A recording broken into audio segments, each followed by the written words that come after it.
back to They Did What? Your source for the internet's craziest, most entertaining stories, where I go with them, analyze them, and most certainly make fun of them. Today I'll be covering part 5 to the story, all about the guy who's divorcing his wife after they've been married many years, have a teenage daughter, and she admitted to 8 years ago cheating on him and immediately left the job that she cheated on with the guy that she was with. And the guy was originally thinking about giving her a second chance until obviously he realized there's no way that's going to happen. There's way more to the story. And of course, there's a lot more going on, but I'm not going to recap the whole damn thing. And all except the part that he originally posted his story on Reddit, which was part 1 and 2. And he got torn up by the Reddit brigade, and somebody recommended my channel. He took it down, and he's been sending me his story ever since. And here we are with his part 5 here, where things are really heating up. And in the last episode, things really went crazy with his daughter, where he came home one day, and the wife was there, because she moved back in because legally she had to, even though he hated that. And she really pissed off the teenage daughter, and the daughter said some not so nice words to her. And the wife grabbed and attacked the daughter, and because the daughter's a black belt martial artist, dropped her ass like that, and it wasn't pretty. And it ended with him pretty much saying it's over, all that, and him recording the conversation. But of course, nope, she's not having it. She's bound, determined to not get divorced. So here we are with the update. I know I said I wouldn't do a recap while I went back on that. I did a fucking recap of the last episode. So he says here, hello SSM. So the day after I did all I could talk, let me start again. So the day after I did all I could talk things through with my wife, B texted me saying we needed to talk, and it was urgent. B is the soon-to-be ex-wife of the dude that was banging his wife 8 years ago. I suggested grabbing lunch to talk, but she shut that down fast and said I should find somewhere quiet to call her instead. That frightened me. I was worried her husband could have done something awful, so I just popped in my AirPods and took off for a walk. The moment she answered the call, she was frantic, asking if I texted anyone about her and insisted on extreme caution if we saw each other in person. I urged her to take a breath, slow down, and explain the situation. Her husband's cousin is married to B's best friend. Yes, it's complicated, bear with me here. B's friend had rung her to drop the bombshell that her ex was plotting a divorce drama, pegging her as the unfaithful one. And guess whose name is the other man? Me. That would be me. So the husband that has a serial cheater. So remember, this woman contacting B is the wife of the guy that was banging his wife 8 years ago. And this guy told her. And this guy is going to paint the picture of her being a cheater. I burst out laughing, and then B started crying, which made me stop and wonder what was wrong. The guy was a complete bastard, and we hadn't been intimate. I didn't get why she was so upset.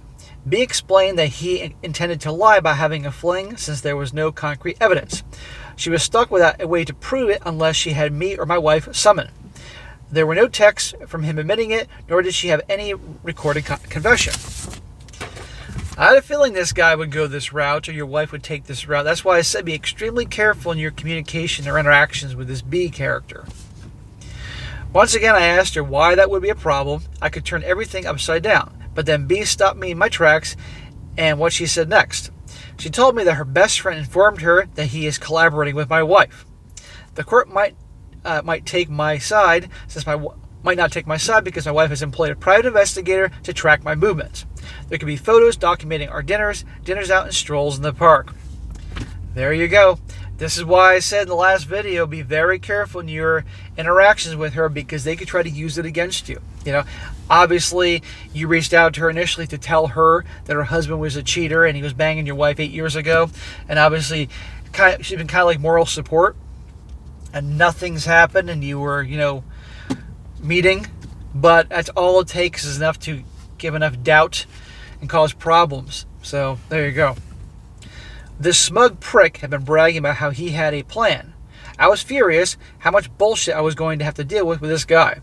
For those who've been tracking the story, I am aware that there are a lot of you and your commentary hasn't gone unnoticed. Believe me, if I could host a round of beers and backyard barbecue with each and every one of you, I'd do it in a heartbeat.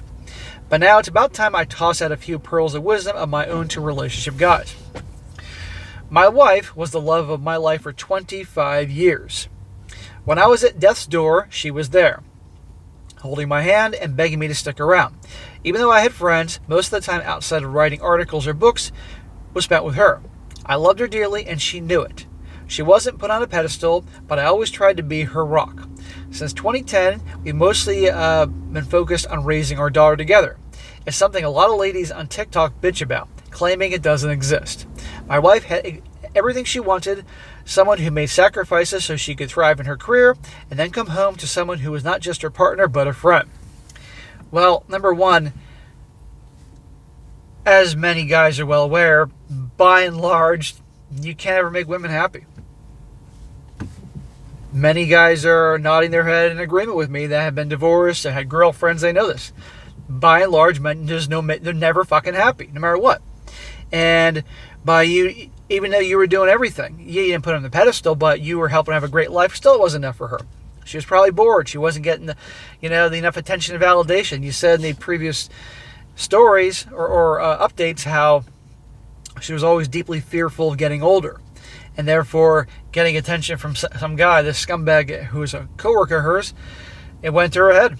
But regardless, she did what she did. So that's great and all that she was by your side when you were on death's door, and as she should have been, as she was your wife, in sickness and health, that type of thing from the vows, but still.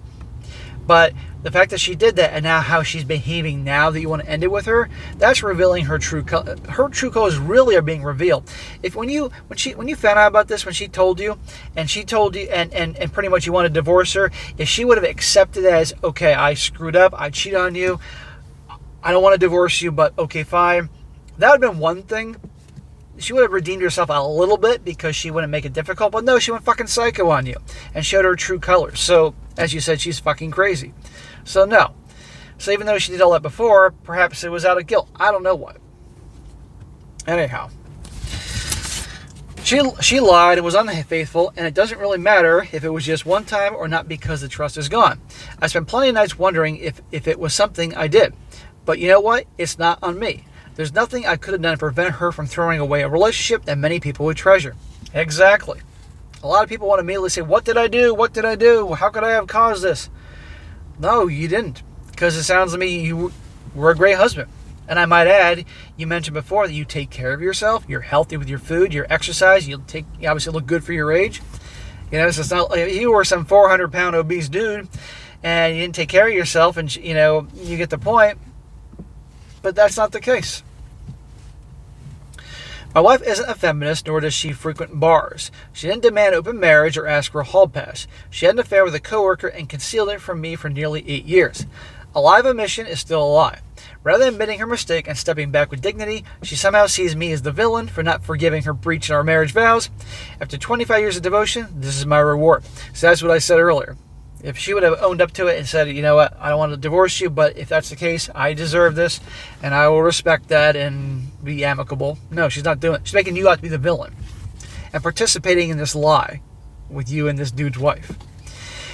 It's particularly frustrating given that this is something that occurred in her prior marriage. The fact that she has experienced this before only intensifies her betrayal.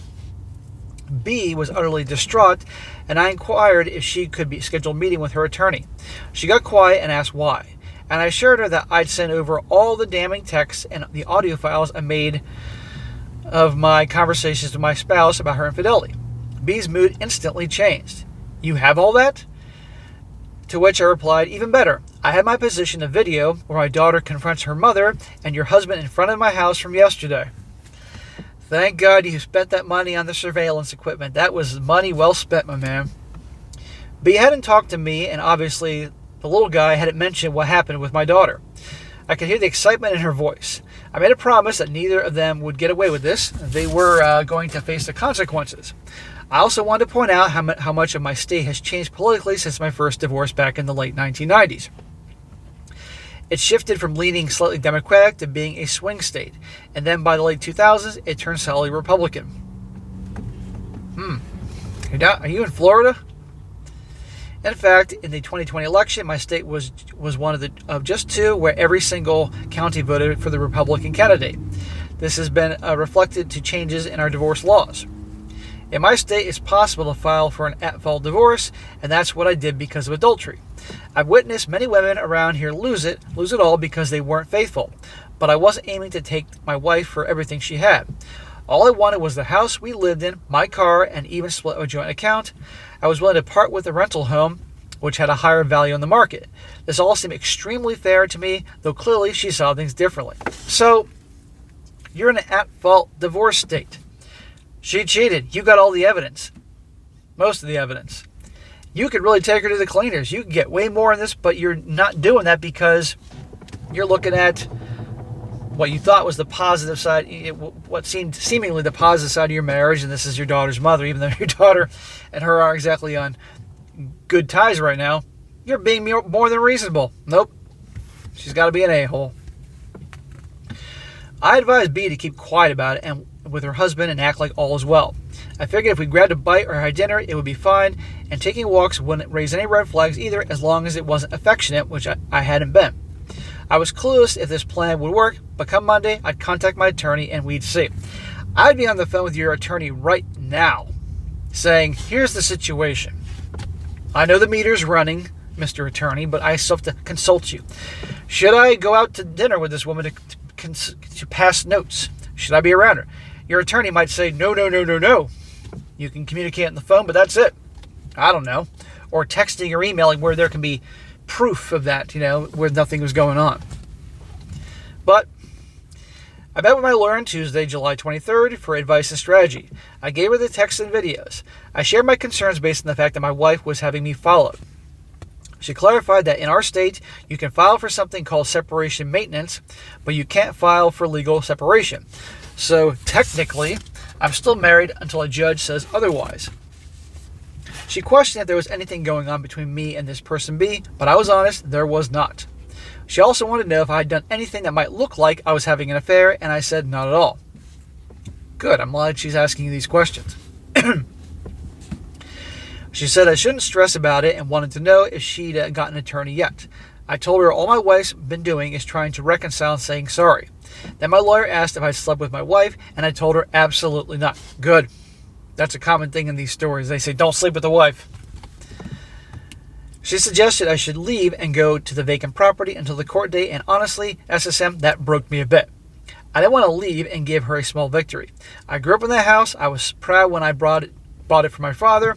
I didn't want her to have it when I was, even if it was for a few short months.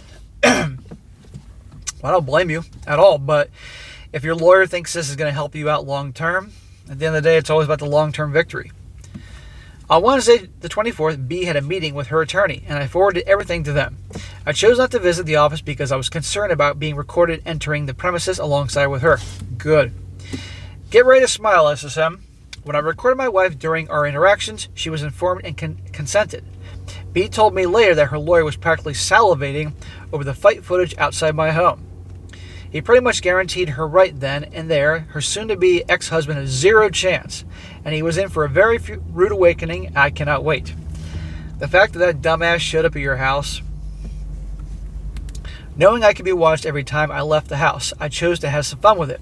I reached out to my boss, a woman, along with 2 female writers I've collaborated with. B and even decided to include my ex-wife from my first marriage for good measure. I arranged dinners on different evenings with each of them and tried to be as visible as possible. Well, that's funny and all, but you don't want to do anything to give them ammo. All it takes is a PI and some creative editing software and anything, just enough create enough doubt with some people that may, well, you get the point. Before you start smacking me, I need to point out my wife has always been quite jealous of my boss and the 2 writers I mentioned.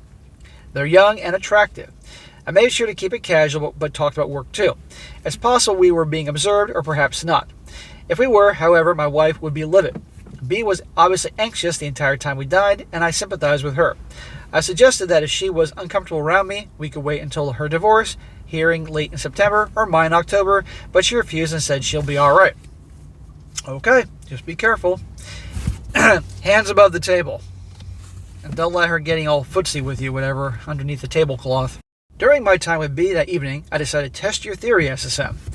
I directly asked her about her intentions after everything was said and done, and before I could even finish, she blurted out yes and smirked. Told you. She She wants you to wear her ass as a hat. She wants to ride you like fucking Seabiscuit. She is absolutely in the second all this is over. And she'll love every minute of it. I'm sure she likes your personality. I'm sure she finds you attractive. But the fact that she wants some definite payback on her scumbag ex. I couldn't even finish. She blurted out, yes, blah, blah, blah. And regarding your comments about her attractiveness, she indeed is good looking. She wears her age well, even with her kids, has kept her in decent shape. I watched enough of your videos to assume you're a breast guy. Me, I'm a backside man, and I must say B fits the bill nicely. Great. Yeah, don't get me wrong. An ass is a close second to boobs to me. But nothing's going to top some giant cantaloupe-sized tits in your face. I did explain to her that I was not looking to jump into a full-blown relationship, and she scoffed and told me she doubted she'll ever date seriously ever again. Good. I want you to say that going forward to every single chick you ever go out with going forward. For two reasons. One, after now 2 marriages, because this is his second marriage, guys, I'm almost certain here. You shouldn't be getting married again. There's no reason to. And 2, every time you say that, it's just going to make them want you more, and you know it. I was relieved, but still it's a concern of mine. I have no intention of ever sharing my life with someone else in that fashion again. Good. Let's make sure you remember that. I set up the meeting with my first wife only to chat about her son. We hadn't talked since his memorial service and just felt like discussing him with her. The tension between her and my current wife was a big reason I held off on having that conversation before. But it was really good to look back on the memories of him together. I began making stops at the Lion's Den spicy entertainment store by the highway exit on my way home. Every other day, I would drop for a short while, lingering near the counter without browsing. On my second visit, the clerk, a nice young guy named Kevin, asked if I needed help, to which I responded, no, I'm in the middle of a divorce. My ex was unfaithful and is about to lose everything, so she hired a private eye to tail me. I'm just hoping they snap plenty of photos of me coming in and out of this place. Probably, but just be careful. I made it well aware to my attorney when we met that I knew of the investigator, and she had commented that if it came up in court, she could disclose that I knew about it way back in July. I've always been a traditional guy, so if my wife saw pictures of me entering those places, she would lose her mind. I had enough SSM. I felt nothing but contempt for this woman now, and I wanted to make her crazy all the way up till I got what I wanted in the divorce. Well, one thing's for certain, the more crazy she gets and emotional, the more irrational and nuts she's going to be and make mistakes. You can keep your calm and cool, which clearly you've demonstrated you can. She tried to talk to me several times for the next few days, and I would flat out ignore her. As the month wound down, she eventually stopped crying, and that leads us to August 1st. Okay, today is August 7th, I think. She asked for the key to the other house out of the blue, and that evening her brother arrived with a truck to take her bed, dresser, and television. One of her friends came from work and helped her pack. When she was putting the last of her suitcases in the car, I met her in the driveway and told her this was for the best, and even thanked her. She looked at me with an icy glaze and said that she'd give me multiple opportunities to reconcile, and now I would regret it. The following day, my attorney received a message. She retained legal counsel and is making extensive demands, including full custody rights, ownership of the real estate properties, and a portion of my royalty earnings, given I now make more than she does. She wants full custody of your daughter, who just knocked her on her ass, and your daughter would have beaten her senseless if she wasn't held back. And your daughter who no doubt loathes her for what she did to you and the family and all that. Yeah. And take the house that your dad owned, that you have that special connection to. Yeah, right. She's the one that's cheated. She's the one that's a cheater, and you're not doing anything. Additionally, she even wants my Labrador puppy. This is my dog. Oh, hell no. As a pet person, I'm a cat person, you're a dog person, but our love goes towards our furry friends here. Oh, hell no. She made wild accusations that I was mentally abusive and creating a hostile environment with our daughter, which led to our child turning against her. For the cherry on top, she also listed that I committed adultery.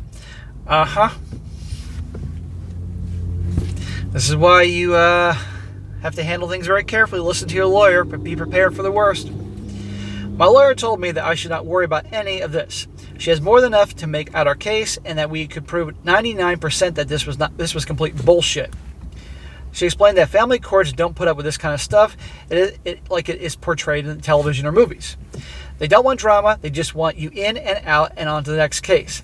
We have proof she was unfaithful. If my wife continued, we could get nasty, and I could ask for everything. She'd be lucky to get out of this without paying me alimony. I told her I wanted what I asked for and a clean break. I don't know, man. The fact that she's going this way on you, and even going so far as to try to take your dog, I would be much more harsh on her now. It's kind of like in The Godfather when Michael Corleone tells the story of Luca Brasi and Johnny Fontaine's career. You Godfather fans I'm talking about, and how he said that my father made him an offer the band leader an offer he couldn't refuse. And at first, he said that his father offered this band leader $10,000, a check for $10,000 to sign the release for Johnny Fontaine, and he wouldn't do that. The next day, he came back with a check for $1,000 and Luca Brasi, and within an hour, he signed the release. Why? Because Luca Brasi, The point is, you made a generous offer the first time. She turned you down and is now doing this. I wouldn't be so generous going forward. But it's your life. So in closing, our daughter cut her off completely.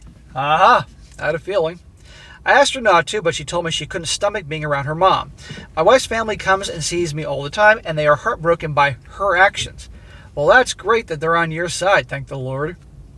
They hate to see us break apart, but her mother even told me she thought we would make it. Her family is very close to our daughter, and I have always had a good relationship with them. There's been no bad blood between any of us.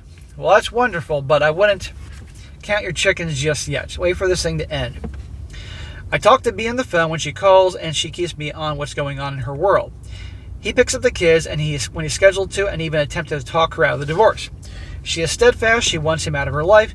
We still go for a walk here and there, but you can tell she's still paranoid on the perception that I'm sleeping with her.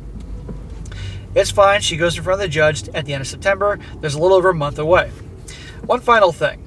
I doubt there will be any more drama. Everyone seems to be wanting to avoid each other until court, and that will be fine with me. I want to take this moment to tell the community again how much I appreciate them. I know I say that all the time, but I think the comments are great. When the gavel comes down, I will finally take to the section and start talking to all of them. I'm really looking forward to it. See you in October. So that's it. And I think, like I said, unless something major happens, we won't be hearing anything from him, part 6, until October when it's finally done. I'm beyond shocked it's going this quickly here. But, bro, this community is great. Whether you guys, and I appreciate all of you, whether you mainly watch this channel or you watch the other channels, or all three of them, or SSM, whatever. This really helps out guys. Aside from entertainment, there's things to learn from these stories. And by you guys commenting away, some comments are extremely helpful. Some comments are extremely funny. We get occasional dumbasses that find this channel and just like to troll. But overall, this is a great community. You've helped this guy out. I really think a lot of times you guys help guys get through a lot of shit, and I thank you, and I appreciate that. So, bro, be careful with your interactions with B or your female coworkers or female boss or anybody else like that. Just be careful. Don't rock the boat. Listen to your lawyer. Be there for your daughter. Be there extra for your daughter. She needs it. And hopefully in October, you got some good news for me. And afterwards, I'm still going to recommend you absolutely take time for yourself to heal. A lot of it. Be there for your daughter. And with regards to this B woman, yeah, the second it's over, she's going to ride you like you wouldn't believe. I guarantee. Every freaky shit you ever want to do, I guarantee she'll be more than willing to do. And have fun with it. But remember, B is now divorced and emotional and is a single mom. And I don't need to elaborate that, why you need to be aware of it. And I guess she's cool and all that, but no. You guys can be there for each other, have some fun, blow off some steam, whatever. And then that time will pass. And I want you to take what you've learned and from the channel and your experience, and hopefully enjoy the rest of your life. Oh, and by the way, your female coworkers, they say like you and everything, and your boss likes you, don't even go there. Your work is business. You're a writer and you do business with them. Don't fuck it up. Okay, that's your income. That's your livelihood. But there's pussy everywhere you can get. Okay, you can use those girls liking you and everything like that as an ego boost. And that's about it. But beyond that, no. All right, guys, that's it for today. Be sure to comment down below. Let me know what you think about this. Give this guy a shout out. Give him some support. He definitely needs to help him get through these next couple of months. And you guys have been through divorce. Let him know any tips and suggestions, and that he'll be okay. And hopefully, come October, when this is over and done with, I'll have the part 6. At this point, I'm forgetting what fucking part we are on, because this is part 5, part 6. And that will wrap things up, and hopefully our guys he'll live happily ever after. See you then. And be sure to like the video, share with your friends, and subscribe. I'll catch you next time.